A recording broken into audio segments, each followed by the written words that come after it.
और देखिए, खाड़ी के बहाने पर युद्ध की चिंगारी अब शोला बनती हुई नजर आ रही है। एक तरफ अमेरिका ने प्रोजेक्ट फ्रीडम के जरिए हॉर्मुज की नाकेबंदी को तोड़ने का दावा किया है, तो दूसरी तरफ ईरान ने अरब पर सीधा प्रहार कर दिया है। यूएई के आसमान में मिसाइलों और ड्रोन्स का वो मंजर दिखा जिसने पूरी दुनिया को दहला कर रख दिया है। लेकिन क्या यह सिर्फ सैन्य हमला है या फिर ईरान कोई बहुत बड़ा माइंड गेम खेल रहा है? इसको डिकोड करेंगे। ईरान का वो वार। UEM जयपुर एक आदर्श लक्ष्य है। भावी छात्रों के लिए अच्छी नौकरी, भविष्य के लिए तैयार कौशल के साथ अच्छी शिक्षा और पलटवार जिसमें सुपर पावर अमेरिका की नींद को उड़ा कर रख दिया है।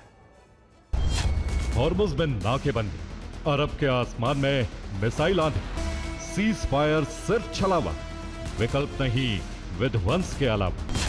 ईरान का सीधा वार, विश्व युद्ध 3 की आग। ईरान ने यूएई पर एक साथ 19 हवाई हमले की, जिसमें 12 बैलिस्टिक, 3 क्रूज मिसाइलें और 4 घातक ड्रोन अटैक शामिल हैं।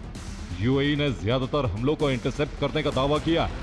ईरान का इन हमलों से मकसद है अमेरिकी सुरक्षा गारंटी को खुली चुनौती देना। दरअसल फुजरा यूएई का इकलौता तेल बंदरगाह है जो हॉर्मुज स्ट्रेट के बाहर मौजूद है। हॉर्मुज वो रास्ता है जिसे ईरान ने लगभग बंद कर रखा है और इसी रास्ते से दुनिया की 20% तेल की सप्लाई होती थी।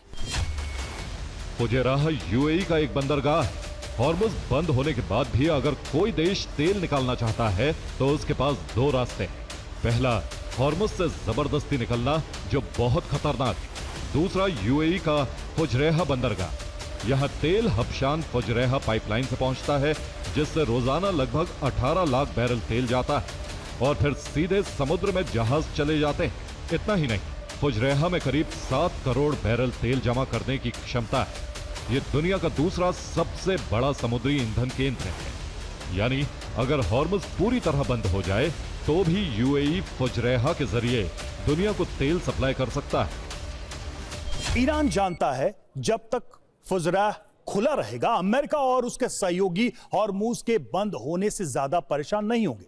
फुजैराह उनके लिए बचाव का दरवाजा है। ईरान ये दरवाजा बंद करना चाहता है। हालांकि ईरान के इस हमले में 3 भारतीय नागरिक भी घायल हुए हैं, जिसकी भारतीय विदेश मंत्रालय ने कड़ी निंदा की है और बातचीत से मामला सुलझाने की अपील की। अमेरिका अपनी पूरी ताकत लगा रहा है, लेकिन अंत में हार उसकी होगी और ट्रंप 31 अप्रैल तक, यानी पिछले 2 महीनों में स्थिति नहीं बदल पाई। ईरान कह रहा है कि हम अमेरिकी ताकत को समझते हैं और हम डरने वाले नहीं। कि अमेरिका ने डर और घबराहट में बेगुनाह नागरिकों की नावों पर हमला किया, जिसमें 5 लोगों की मौत हो गई। रिपोर्ट्स के मुताबिक ईरान इसे मानवीय अपराध बताकर दुनिया की सहानुभूति बटोरने और खाड़ी देशों को अमेरिका के खिलाफ करने की कोशिश कर रहा है। ईरानी सांसद हुसैन अली हाजी देलीगानी ने दावा किया है कि उनके पास ऐसी मिसाइलें हैं जो हवा में ही 80 अलग अलग बमों या वॉरहेड्स में बट सकती। सांसद का तर्क सीधा और घातक है। अगर ऐसी 10 मिसाइलें एक साथ दागी गईं तो आसमान से 800 बमों की बारिश होगी। सवाल यह है कि क्या अमेरिका का थर्ड या पेट्रियट सिस्टम एक साथ इतने लक्ष्यों को ट्रैक और इंटरसेप्ट कर पाएंगे?